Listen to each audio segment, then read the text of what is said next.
we'll generally have the exchanger deposit that 1.5 into the replacement property escrow, and then we'll, once the exchanger is in receipt of the replacement property, we will then endorse the note back over to them. And that way they will have, assuming it's the full value of the note, they will have deferred gain and all the, other levels of tax we talked about on the principal component of it, and then pay, there'll be tax on the interest as well. So a lot of what we see too is misconceptions around, hey, we've got a down payment of the note. I get calls sometimes 2 years into a 5-year term note, and the would be, thinking that this would qualify as an exchange, like, hey, I've got a balloon payment inbound in, a couple of years, or maybe it's the next year, and the balloon is pretty substantial, transferred the relinquished property a year prior or whatever it may be, and I want to make sure I get tax deferral on this balloon. And I'm obviously in the unfortunate position of telling them can't happen, because you didn't set up an exchange when you actually transferred indicia of ownership to a bona fide purchaser. So once that occurred, then a qualified intermediary should have been involved to structure that 1031 exchange sale. So as we already talked about, you can combine 1031 and 453. I know we've been using this 2 million and 1.5 note with 5 cash example. Let's erase all that off the whiteboard. I put this kind of $100 2080 concept in place. So 20 in cash, 80 on a note, just to make it a little bit smaller increments, so we can kind of go through it step by step and see what we're dealing with. So exchanger has cash and wants an income stream.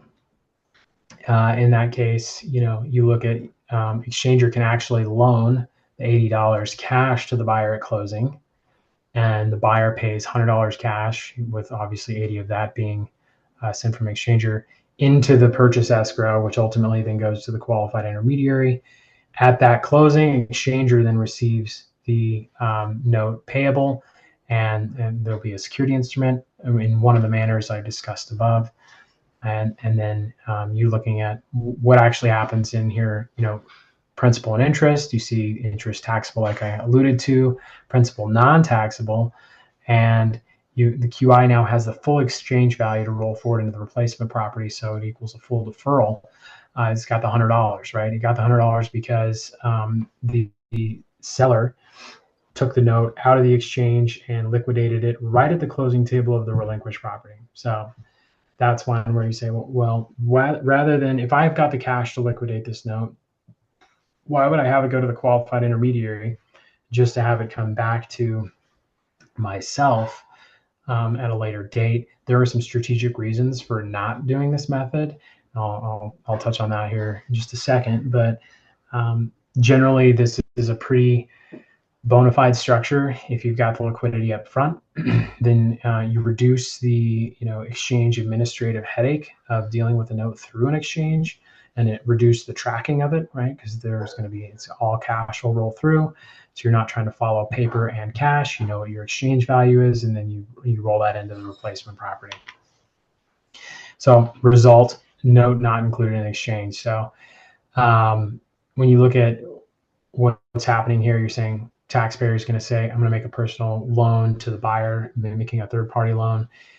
We've seen hard money loans. We've seen related or affiliates. So say it's a corporation or some type of tax partnership that owns the relinquished property. Sometimes their CPAs will say, hey, you know what? Rather than you as a tax partnership or corporation loan buyer the funds directly and then take a security interest in the same property you're disposing of, right? Because I've got that note below. IRS position is unclear. There's no real formal rulings one way or another. But optically speaking, right, you're relinquishing a property as part of an integrated tax deferred exchange. Best not to have a security, interest in the property that you sold directly. Again, that's just kind of an optic preference of some CPAs. So what they say is, you're a large corporation or a partner